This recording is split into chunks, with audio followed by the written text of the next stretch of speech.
Welcome, welcome. This is the Enlightenment Show, and I'm your host, Laurie Schoenfeld. This is where Chicken Soup for the Soul meets the artist way with Nancy Drew. Our guest today is Tess, owner of For You Parties Mystery Kits.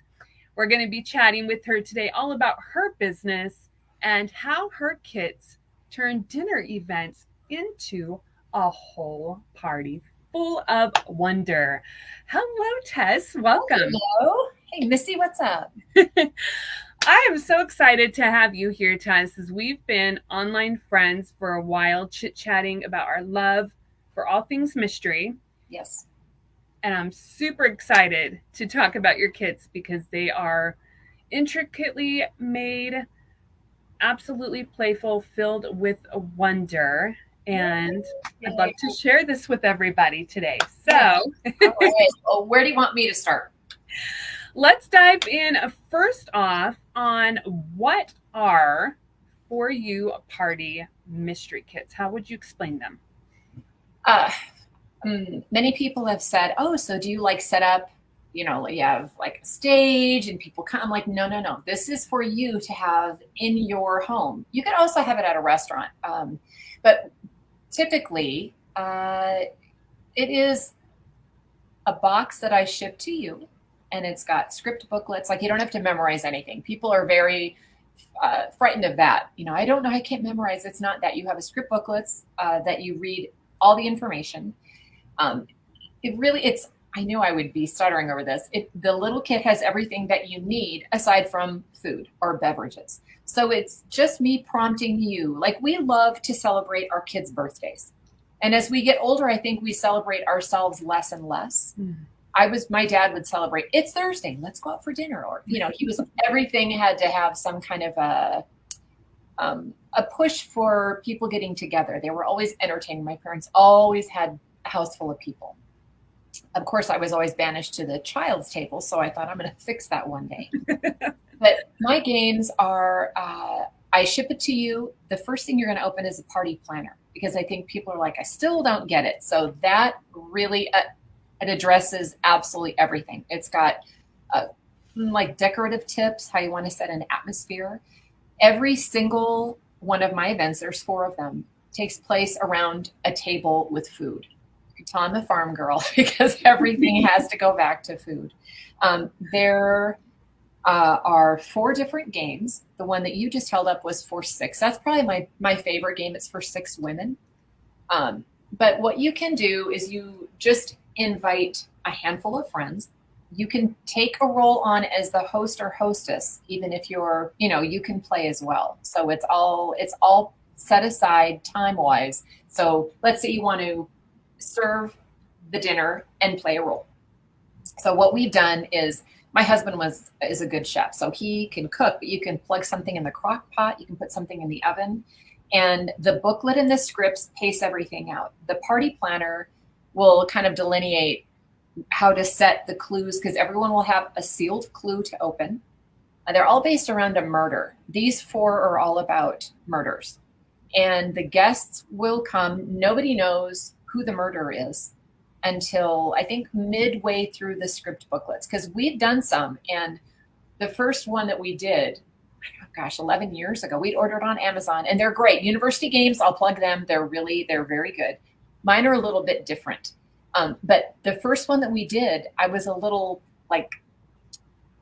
just, I guess, fearful, because one of the guests immediately just clammed up, and I thought, oh, he's not enjoying himself. Well, the first thing he learned was he was the killer. So he didn't have a chance to nestle into his role at all. So I decided to parse it a little bit differently and say, okay, you're this character, and this is what you're going to, I recommend what the person should wear. I also have sticky name labels and then place cards. So, because people are like, who are you again? But even that gives us a chance to laugh at ourselves. And I think that was a high priority for me. We get so starchy as we get older, and I am such a kid, and I love to laugh at myself. So, and I think it's important, Did I answer your question, or did I just ramble?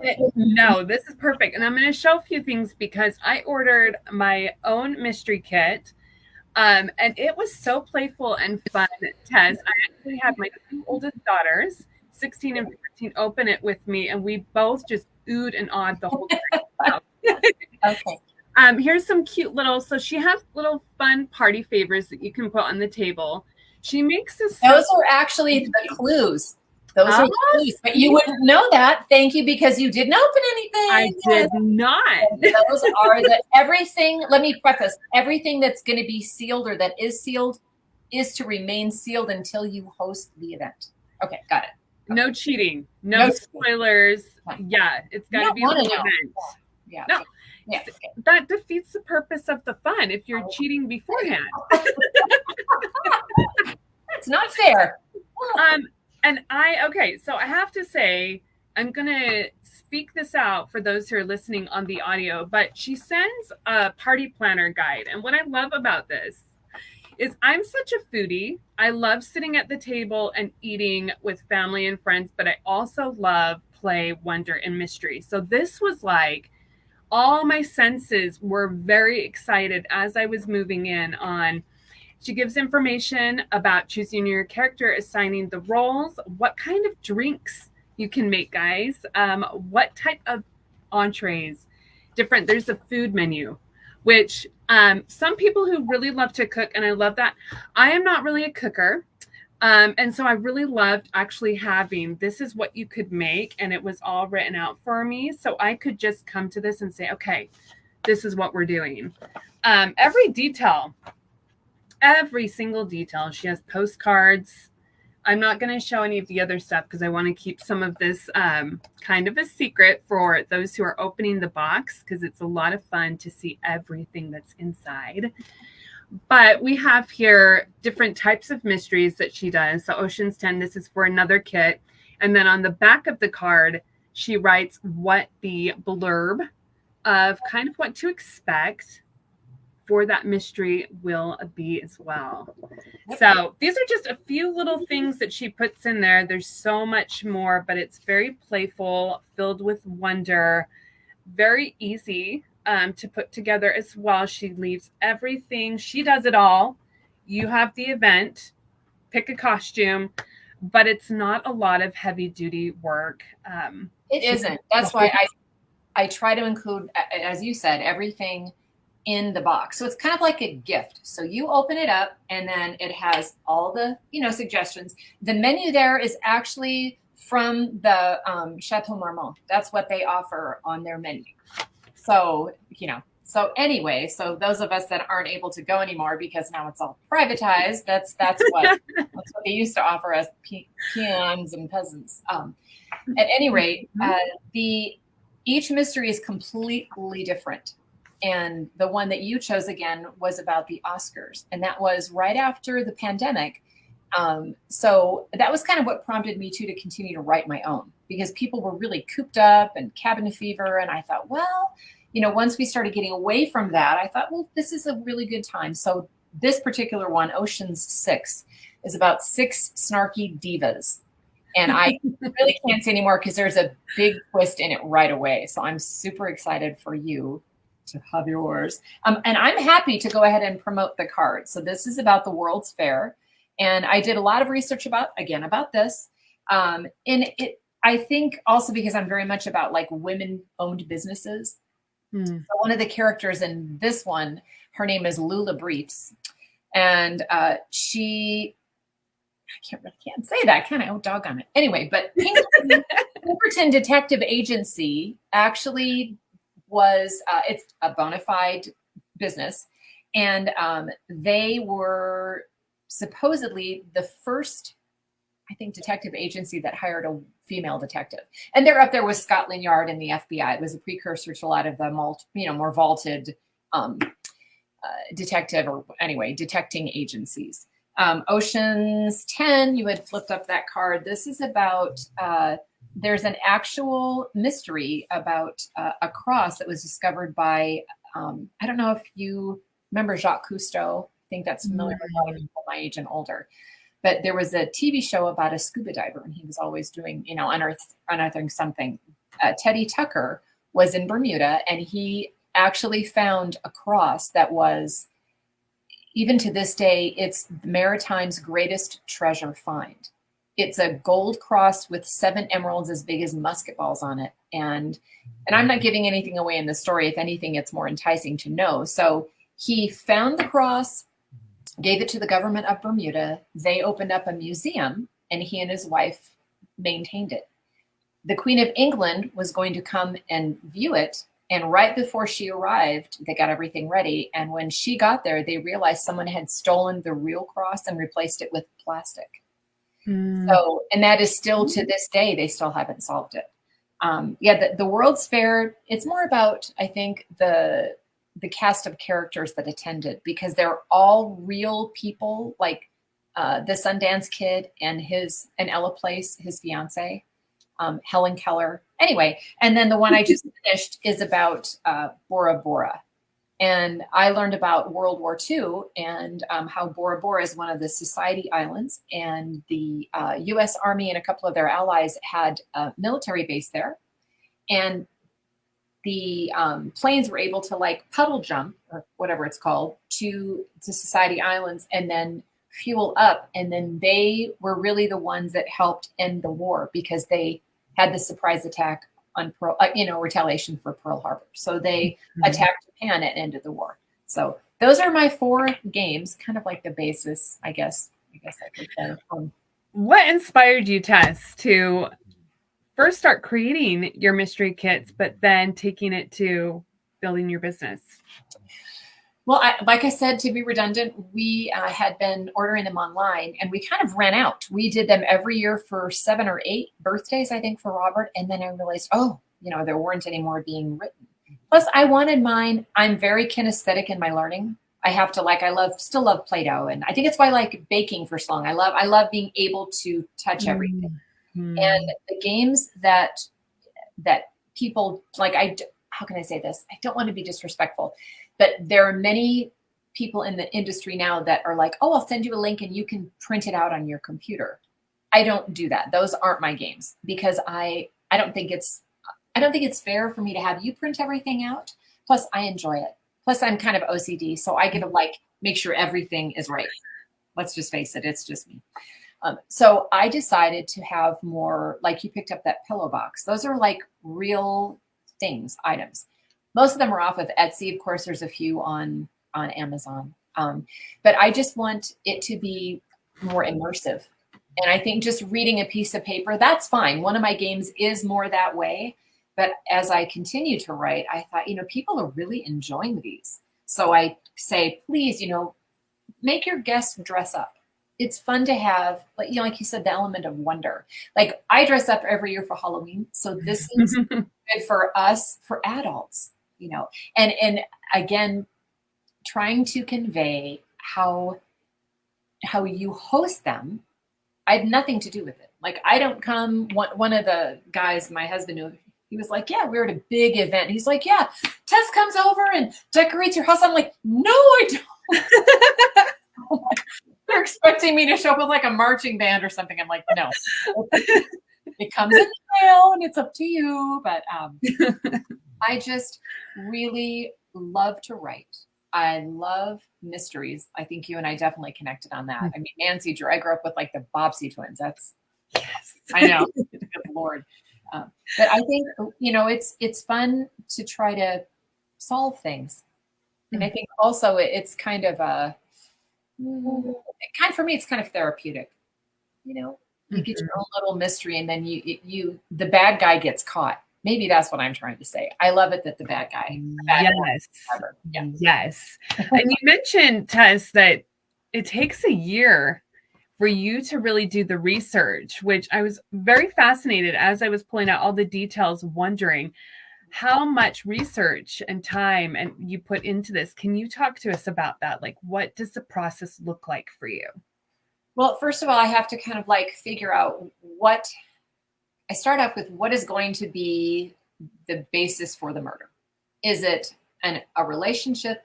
This is the Jules series, because clearly there's going to be, because I'm a girl. I like sparkly things, So that's how I start. And then I try to figure out, okay, what would be the cast of characters? So I jump right into the victim, and then who would be related to the victim and what might their motive be. As I'm writing each character, I'm going back and forth in history and time to see, well, who would that character be? The one that probably is closest to real people would be the World's Fair one. And like I learned that the hamburger was invented at the World's Fair of that year because the hamburger vendor was running out of white gloves. He was handing out hamburger patties and the guests weren't coming back with the gloves. So he went over and stole bread or took bread, from one of the other vendors. And that's how the hamburger. I mean, it's just so fun. And also in the script booklets, there's a page that will have all of these details and it'll be like the truth behind the little tidbits within the stories. Mm-hmm.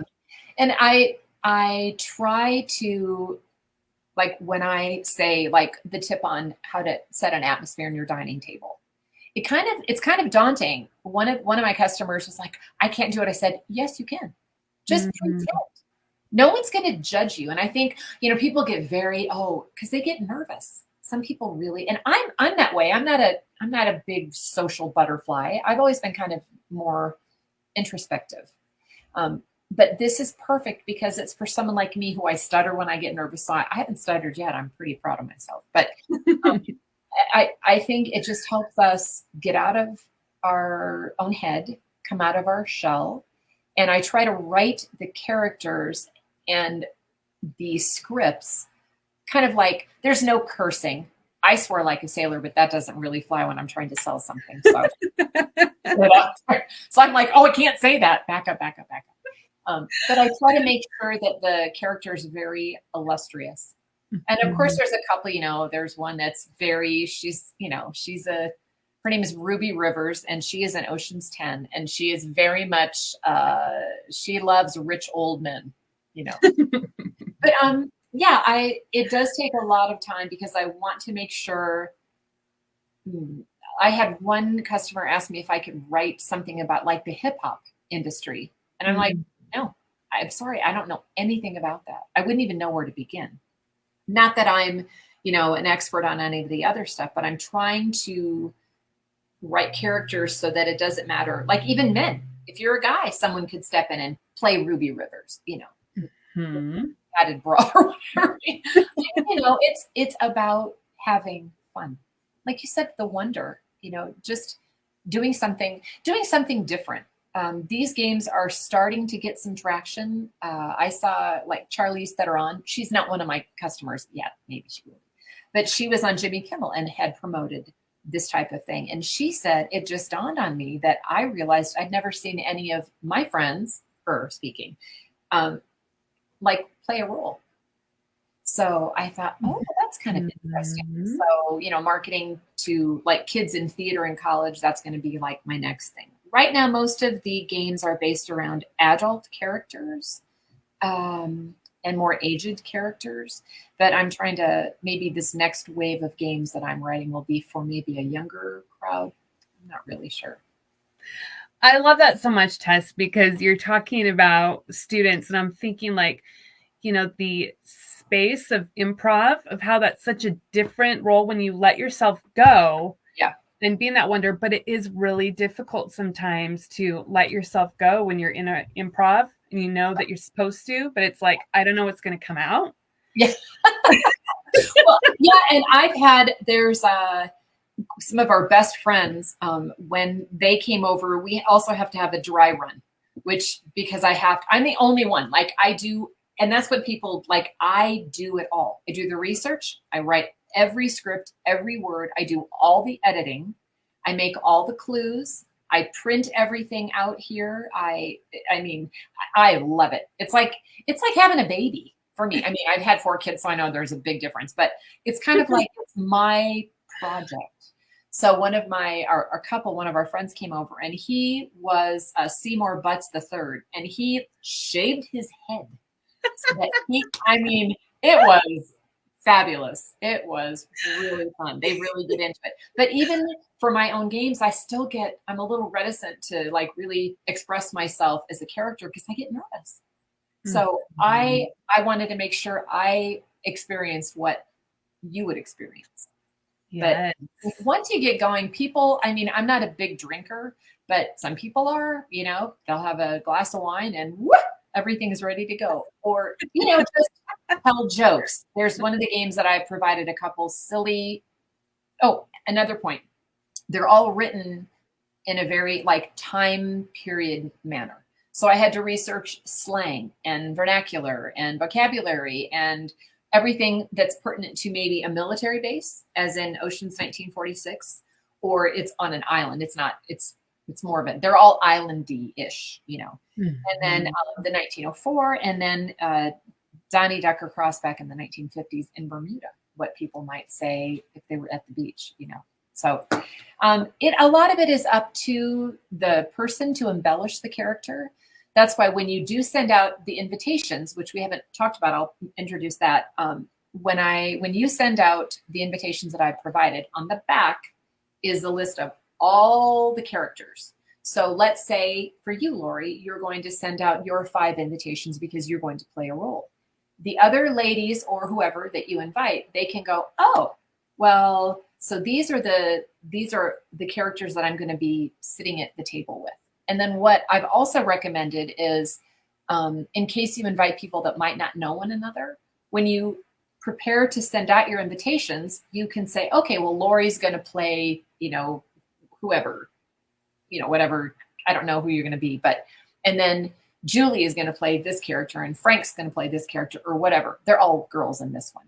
But it does kind of help break the ice, because then when your guests arrive, they can go, oh, well, there's Lori. And she's playing, whomever, Stella, or whoever you decide to play. Mm-hmm. So that does help a little bit. That's a fantastic idea. I love that, Tess, because it's almost like connecting the guest. If they don't know each other, they have kind of a heads up before they get there. Yes. So there is that comfort space as they walk in the door. And I think I say this on my website on the explanations, but in every game, every character has oh, this is who I am. But in reality, they have a dark secret, because everyone's a suspect in a murder. So, and that's been a lot of fun. Developing the characters is probably the most intricate part, because I don't want to give too much away when I'm writing the scripts. Mm-hmm. So, but yeah, I'm so excited for you to have yours, so I can hear who you're going to be. Yep. How do you think that the combo between mystery kits and dinner parties helps people to relax and be in play? Oh, well, I think because as I reflected when I was writing, I realized how much I've always loved my dining room table. Mm-hmm. No matter where I have been, we're always eating something. We're always joined at the table. And that was definitely from when I was young, going out to the farm. That was where everybody met at the end of the day. And you know what I mean? It was just very nostalgic to me. So for me, some people have asked, oh, I don't know if I can do it. I mean, that is the first question. Can I play a role? Of course you can. Because unless you're inviting the Queen, or well, she's no longer alive, but you know what I mean, the King of England, people are, how can I say this? Chances are nobody knows what they're doing either. You're all in the same boat, so don't let it sink. Just grab a cocktail, grab a tea, sparkling fizzy or whatever, and relax. And you don't eat as you're playing, because that's kind of bad manners. But there's a spot just about in the middle of each game where you can eat, but you can't discuss anything. That's what I've had to remind people. Stay in character. And that's when it's fun. It kind of revs you back up. I've had, people with their boisterous Italian accents, or and then you can kind of relax and enjoy some food, and then you go back to the game. Mm-hmm. If that makes any sense. It does. And just with you talking, I love how it brings a different side to people that you might not otherwise see, from day to day. Yes, because I have been surprised. We had one of the couples that showed up. I mean, I expected them to bring a horse in. I mean, they really, it's so pleasurable because I think I do believe some people they're just craving something different. You go to a movie, we love movies, but you sit and you observe, and you go to theater, and you go to a jazz club. And I mean, it's all great. It's all entertainment and you're all absorbing something, but sometimes it's fun to do it rather than watch it. Why do you think that is, Tess, that people enjoy being something different for a little while? I don't know. That is such a good question. I don't know. I think that's, like I said earlier, I love to get dressed up at Halloween. We've been doing it for, oh my gosh, since we built this house, I think we've dressed up. I'm running out of costume ideas. But I think because it's just a different, I don't want to say the wrong thing. I think sometimes as we get older, society like stifles adults. You can't act like that. You're grown. I hope I never grow. I'm in my 60s, but I still like to feel like I'm a teenager. Yes. I wouldn't want to be younger for anything in the world at all. But it's my house, you know what I mean? And I think that's also fun. Some people come out of their shells. It is fascinating. There was one group, my husband's niece sold it to down at the Capitol building. And she sent me a video and they were having a blast. I mean, and I'm like, I thought they were all stodgy. It's just a chance to just act out, and no one's going to judge you. And I'm just, again, I'm being redundant, but I'm all about just relaxing, having fun, doing something that you might not do someplace else. Mm-hmm. And also telling people that, again, we're all in this together. And every customer that's bought a game has bought another one. And another one, typically. It depends on how many, like 3 of my games are for 6 people and 1 is for 10. And the one for 10 is kind of like, ooh, because that's difficult. But boy, oh boy. Then have it like during a holiday, when you've got family staying with you, or in the summertime. Invite friends over, tell them, have a barbecue. And you don't need to stick to the menu. It's just an idea. I love the idea of using, just in general, mystery kits. I would recommend all the time because they're just so fun. But tossing it up with a summer gathering or a holiday gathering, because sometimes summer and holiday gatherings can be a little tricky depending on stresses and personalities. And so that tosses it up to trying something fresh and new together as family and friends that has not been done before. Yes. One of my friends, my customers, they recently moved to a new town. So they moved from Minnesota to Colorado. And of course they joined the pickleball team. They're super, super outgoing, which is perfect. But that was kind of where their network ended because they didn't know anybody else. And so they started inviting friends, a couple neighbors, and they had a blast. And it was for the 10 people. And now they're doing one again. They're doing, what are they doing this? They're doing the Bora Bora this summer.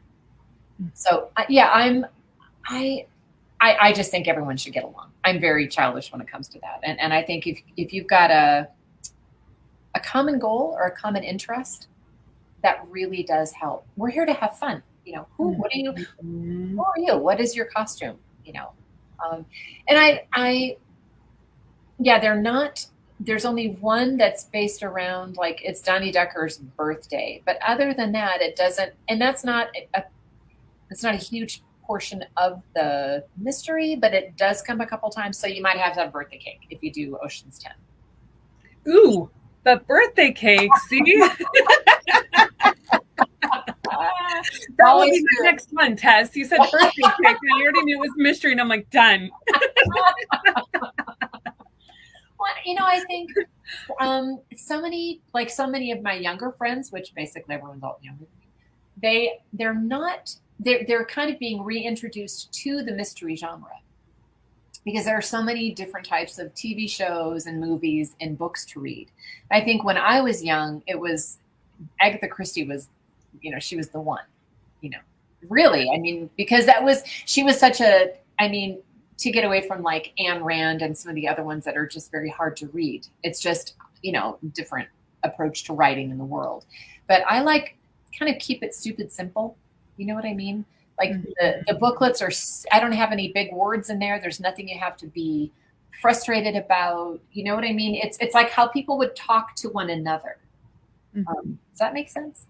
Yes, it's taking it back to the playground, when kids are small and everyone's their friend and everyone is invited, and really just being in that space. I might use it on my marketing card. It is kind of like going back in the playground. I love that.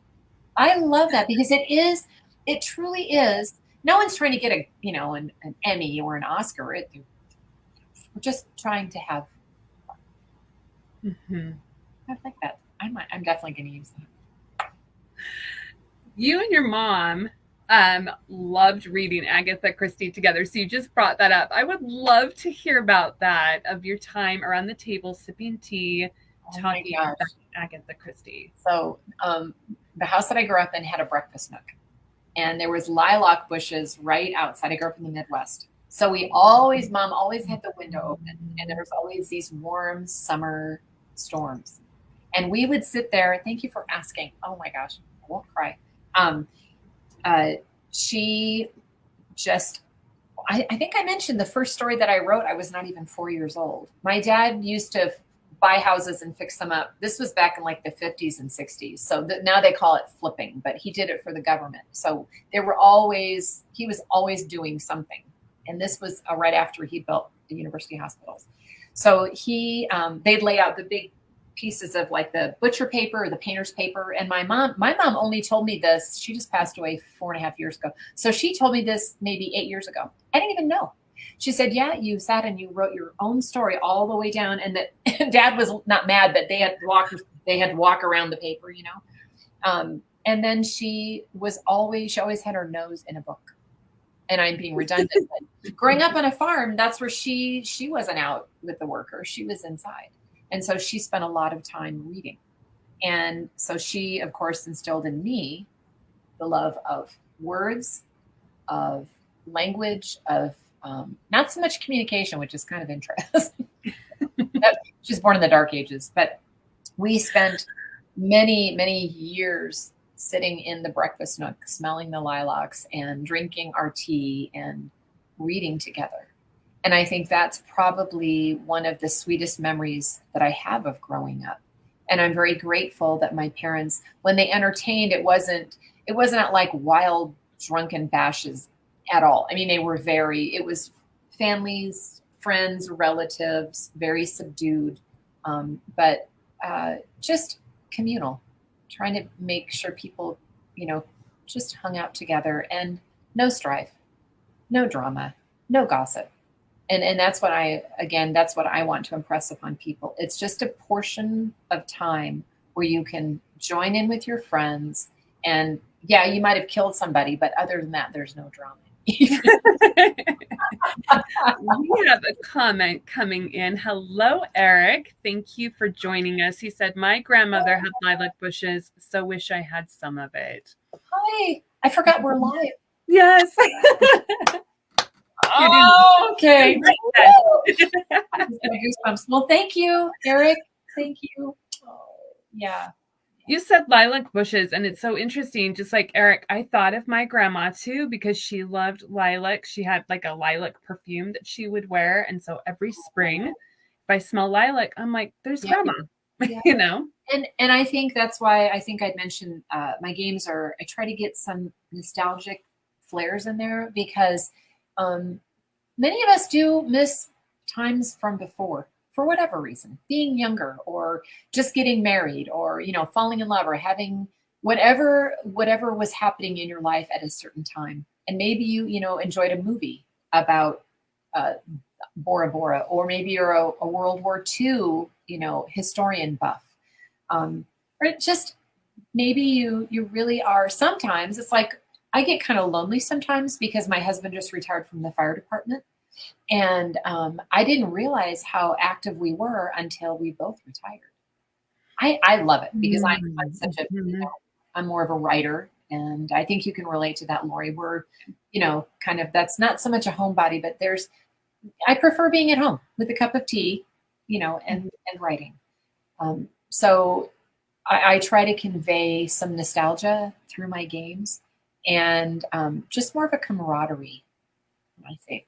If that makes, I always ask if It that does, and you definitely do that with your kids, 100%, Tess. We're going to take it to the inner child question segment. Are you ready, Tess? Okay. First question. As a kid, what was something you were mysterious about and wondered on often? Like, what was this, something in the world that mystified me, or anything that was mysterious for you and you just thought about all the time or just often? I don't know if this matches my games, but I always wondered why I was me. I mean, you might have to edit this out. But I would sit in the sink and look at myself and go, in the mirror. I'm like, this is not who I feel like I am. And I think when I became, I don't know if I can say this, but when I became a professional model, I never fit in with those girls because I don't have a jealous bone in my body. I was an athlete, so I have a competitive spirit. But again, it was more like the team spirit. Like, we're going to do this together. And I would learn from my co-teammates. I don't know. I don't know. Maybe that's why I was so drawn to mysteries, because my life was pretty much encapsulated. My parents, it was very structured, so I didn't have a lot of, I don't know. I was a good kid. I guess I'll put it that way. I kind of did what my parents said because I knew they loved me. So maybe that's why I'm OCD now, because there's nobody around to control me. I got to control me. I control everything around me. I love that, because that, I think about, I write psychological thrillers specifically. Oh my gosh, you got to read her book. Oh my gosh, you got to read Little Owl. It's so good. Sorry. Thank you. I'm getting in trouble for you.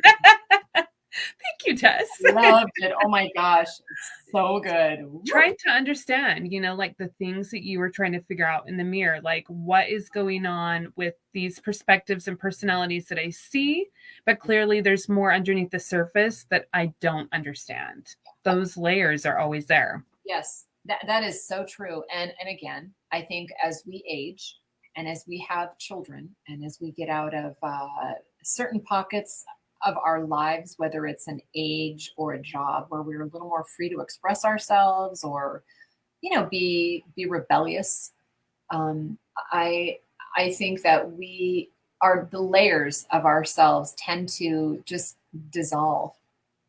And I always encourage people to dip inside themselves. What is it that you did when you were little that you enjoyed that maybe you aren't doing anymore? Like, I would go to the this kind of answers maybe even better than before.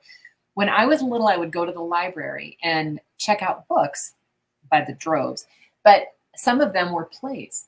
And I would go into the living room and I would change my voice and I would be the different characters. And my mom would say, "Oh, well, Teresa," my birth name. "Teresa, I don't know why you're doing that. You're never going to get into acting." And then I would end up working for Michael Landon and screen testing the CBS studios. Even until I moved here, they were shooting the movie called The Cooler with John Travolta. No, Alec Baldwin, I think. Anyway, and they asked if I would screen test, and I'm awful. So I showed up at the testing and I fell on my face. I said, "Please don't call me anymore." And the lady's like, "Yeah, we won." I'm like, "Yay!" But acting, but that's why I do the acting in these games, because I get to do it, but I'm not being criticized, and I can act like a little kid. I can sass, or I can, you know what I mean? I can be some sexy character, whatever I want to be. I don't have the designs of society, well, at your age, or, in your status in society, or with this. I don't care. It's in my house. Mm-hmm. There's a beautiful place of creating within your own space that feels just joyful and comforting versus putting your heart out there and just waiting to see how it's going to be received. Yes. And in the same vein, when you, as you host, when you do invite people over, your friends and coworkers or whomever, relatives, they already know it's going to be a safe space. There's no audience, and then again, and there's no memorization. Those 2 points I've had to really impress upon my customers. Don't worry. It's just fun. And if you like mysteries, because I'm a really good writer, and I know you're an excellent writer. So no false modesty here. I suck at tennis. I still play, and I'm awful, but I still play. It's fun. Writing, I got. You know what I mean? That I can do. I do. I'm a horrible cook, but I can bake a few dishes. You can always get takeout. And that's what we like to do when we can, or microwave food when I'm cooking. No pressure. Yeah, just tear out the menu page. Pitch that, man. You don't need that at all. This was, Tess, I have to say, this is on my bucket list, the menu. I was like, I'm totally going to bucket list this, and I'm going to try it because it's fun. Oh, good. I'm going to give it a go. So you're like inviting me to try something a little scary for me, but it's fun. So it's okay. Okay. Yeah. And, and many people, like my mom would decorate, kind of mildly redecorate the house with a change of season. My late brother was an artist. He was a landscape architect, but he painted. He was so talented. So every change of season, my mom would take down let's say all the winter pictures and put up spring that he had painted, and then different pillows and the fireplaces and all that, just different. And I thought, I like that. So I do that here. So for me, it was a natural segue for me to want to decorate my dining room. And that's another thing. It's just one space. You know what I mean? If you want to put something on the front door, what I would recommend too is, and again, it's pointed out in your party planners, but make sure your guests all arrive in character. Let them gather, give them a drink, coffee, whatever. It's amazing when you get someone to open their mouth with something. It does help. It just makes them chill out a little bit. Mm-hmm. And then everyone realizes that they're kind of nervous. They're kind of in the same boat, and they're experiencing the same thing. And then everyone opens their booklets at the same time, and then they get more information. I try not to throw everything at once. That's why the invitations have a little bit of backstory. But then the guests, like you, I'm so excited for you to do yours, because then you break the seal and you open up the first 2 pages and you learn more about why you're there and who you really are and what you're hiding. But again, you won't know who's the killer until I think midpoint in the game, right before you eat. So that's another, and I did that so that you guys have to stay in character and you can't give anything away. But they're so much fun. I highly, highly recommend them. You will have a great time. I'm super, super excited, and you'll get all the pictures as we host the party. And I'm always here for people if they have any questions. What would you say, Tess, as a teenager, was a costume or some accessories that you enjoyed trying on or wearing most often? Oh, as a teenager. Oh, that is such a good question. I actually had, that is funny you would say that. I found a picture my mom sent to me years ago, and I think I must have been a senior in high school. And I was dressed up like a man, because I'm very much like 1940s is my style. Women with pants and suits. I love that style. Very demure, just fired up. You know what I mean? Yeah. I do. Mm-hmm. And I had a hat on and I had a cigar. But that really sticks out in my head. That is such an interesting question. That's probably why I dress like I do. Because it was just, because then I got into, like working, and I had to wear hose. Not anymore. Oh, Lord, who invented that? It had to have been a man. He was never going to have to wear it. That is such a good question. Thank you. You're welcome. I totally am seeing Tess in her teen essence. I am totally with you. I do love, Can I ask you questions? Am I allowed to ask you questions too? Yes. Oh my God, I didn't know that. Oh my gosh. So then right back at you. What was your favorite costume? Oh, okay. So I had a dress it was turquoise. It was kind of like a flapper dress, but a little bit longer. Would you I'm call it? totally a 1920s girl. I Oh. love the roaring 20s vibe. So like that's my style. If I'm doing a masquerade ball, I would be in a roaring 20s type getup. Well, you'll be very pleased with. That is so funny. I won't say anymore, but Okay. Oh my God, we are so connected. Oh, I know I could ask you questions because do we have time? Yeah, go for it. Oh, okay. So go back. Would you do like this, the fringe and the shimmy and the headdresses and the headbands? My hair is curly. It has been like Is it naturally curly? No. Okay, because I was about to hang up on you. It's wavy, but it's not curly. Like I have to do this to make it curly, but I had my hair like this when I was a teen. It has not changed at all. Oh, it's gorgeous. Well, 5 years ago? What are you, 22? Oh my gosh, I love you. No, not quite, but I'm in my magic 40s, which is beautiful as well. Beautiful. I like the 40s. 40s is fun. Amazing. You don't even have any wrinkles. I'm done. Hey, somebody hang this up. I'm over. Okay, so then I get to ask you questions. Okay, so what was when I sent you the game and you were looking at everything, what was your biggest concern about hosting one? Or did you have any? Oh my goodness. I think was probably picking the guests because I was like, okay, I want to invite everybody because my personality is someone that's like, I want to make sure everyone feels included. Okay. So like choosing specific people and personality. Oh, notepad. Hold on. I don't know why I got to write this down. Okay, sorry. Oh my gosh. Okay. I didn't know I could interview you too. Oh.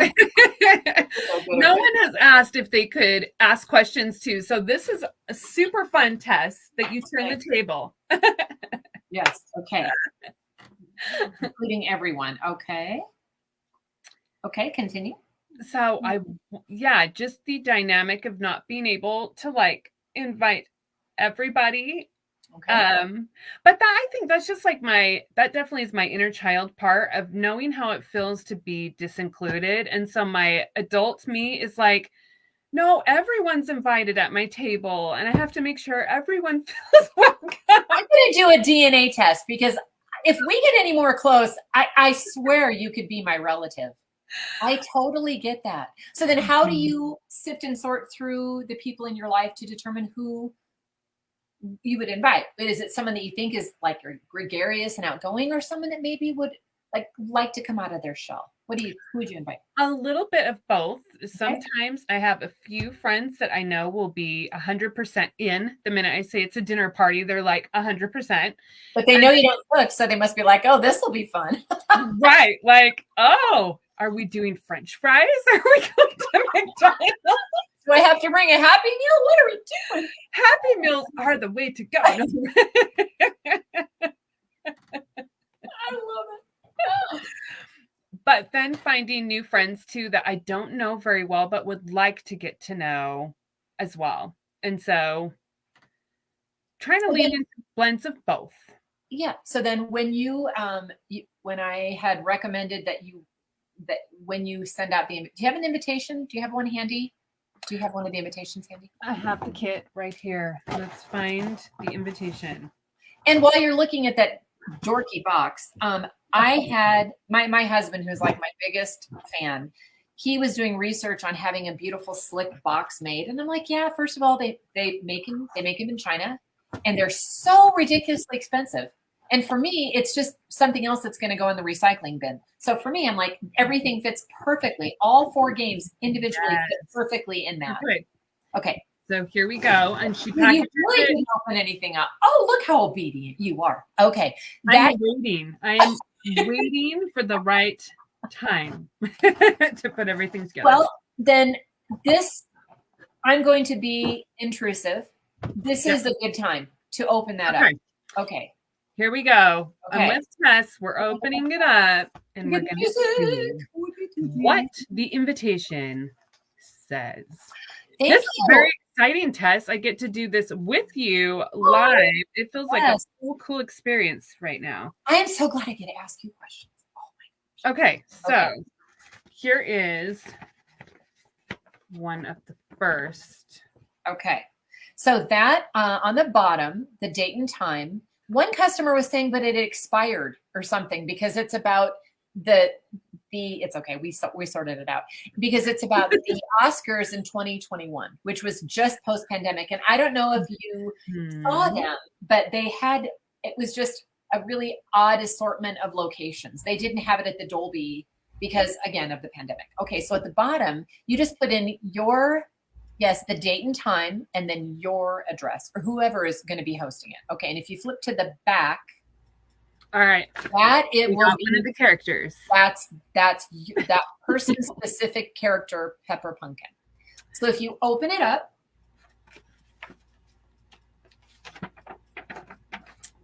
there we go. That is a little blurb about the background, what the atmosphere of the dinner, and then every character that's going to be there and a little teeny bit about them. So that what you can do, I didn't really leave a lot of room in the margin, but what you can do is, let's say you play Honey Bourbon and then you write your name there. And then Tammy Sue is going to be Julie or whatever.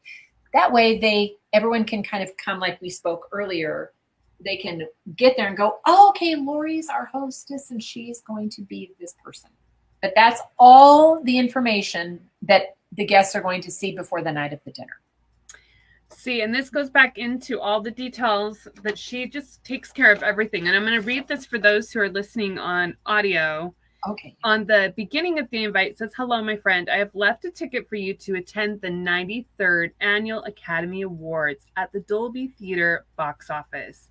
You must dress as your favorite Oscar-winning Scarlett, so my dress will work well. And I did amend that to say you may, because that was like, some people it might be too much, but you may. Okay, so go on. An invitation of you may, if you want to, wear. Yes. Yep. Immediately following the ceremonies, please join me for dessert and cocktails in Bungalow 3D at the exquisite Chateau. How do you say that? Marmont. Marmont. Yeah. Yes. Hotel and bungalows. Yes. And I did I give you the key tag, the room key tag? Yes. Okay. So that I only have 2 of those left. The gentleman that makes them is currently writing and directing for a show for Robert Redford called Dark Winds. So you lucked out. He's not making it anymore. And I begged him, but he just lost his dad. So anyway, but that I wanted to make something kind of fun as a gift. I got a collector key from you. Did. Yes, that's going to be cool.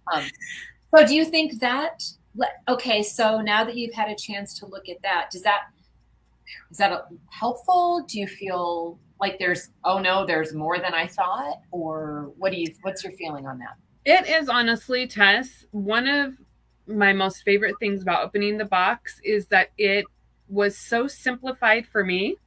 I felt that everything was put together. So even with my happy meal, love, and cooking heart, I was still like in a space of like, okay, this is so playful and wondrous. I have everything I need. I can figure out the meal. And I felt very confident that I could do this event and that it was going to be a fun time. So I didn't really have a lot of concerns, truthfully. You cover everything and then some in the box. Good. And to be redundant, the menu is just to kind of contribute to the more authentic atmosphere. So, and because this is, again, like all these are more kind of a tropical type thing, like you'd be surprised, you'd get some fake palm fronds and lay them on your table. And I'm into candles. I see you are too. Big white candles brighten up a space. They make it like everyone's like, Tess, I can't read, so I have to turn the lights off. But yeah, I do try to have everything in there for you. And it really, and once you're so cute. Yeah. Don't open anything that's sealed. So anything that's got a seal, like the pillow boxes. And in your party planner, it will tell you that Honey Bourbon gets this clue with the red ribbon. I know that because I wrote her character around me, and red is my favorite color. So what I did was the characters were all based around my people that I knew, and I asked them what their favorite colors were. Just when you do ask, when you invite your friends, it's really, you'll be able to figure out, who would best play that part. So did you have, okay, then I really can ask a question. So were you worried about having a group of people that might not get along otherwise, or not know each other otherwise? Do you think this is a good way to break the ice between people? I think mystery kits are a fantastic way to break the ice, even if people don't know each other. This is 100% a way to loosen that tension and to bring in play, wonder, get out of your shell. So I didn't have any of those concerns. Good. Well, and I'm so grateful that, you definitely like food, but you're not so much able to create it. So that's why when I backed out the word dinner, because some people are like, oh, I'm not really a very good cook. Or again, can I cook while I'm doing this? We're a big, like once fall and football season hits, we are crock pot people. I love my crock pot. So that's also, there's really no specifications for the food. Mm-hmm. And then the Ocean's Bora Bora, the 1946 one, that takes place at brunch. But again, it's in your house. It could be the dead of winter. It doesn't matter. It's just, again, to get kind of an atmosphere going.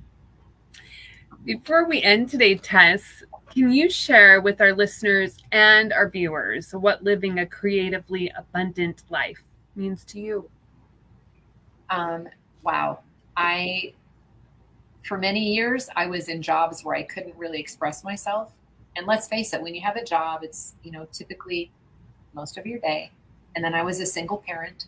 So I just really didn't have the ability to express myself. So I would immerse myself in books because I could find characters that I related to, or characters that I wish that I could be like, or a time period that I wish I'd lived in, like you with the roaring 20s and me with the 40s. Does that answer it? That's perfect. Yeah. Okay. Where can we find your mystery kits, or you, if we have any questions after the show about your kits? Okay. I'm only on Instagram, and it's at For You Parties, and my website is foryouparties.net. And we will put that right in the link for you, so it's easy access to connect with Tess. Thank you so much, Tess, for joining us today. It's been such a pleasure. Thank you, Lori. Gotta buy a little owl too. Oh my God. That's such a good book. I love you, Tess. Thank you. Thank you so much.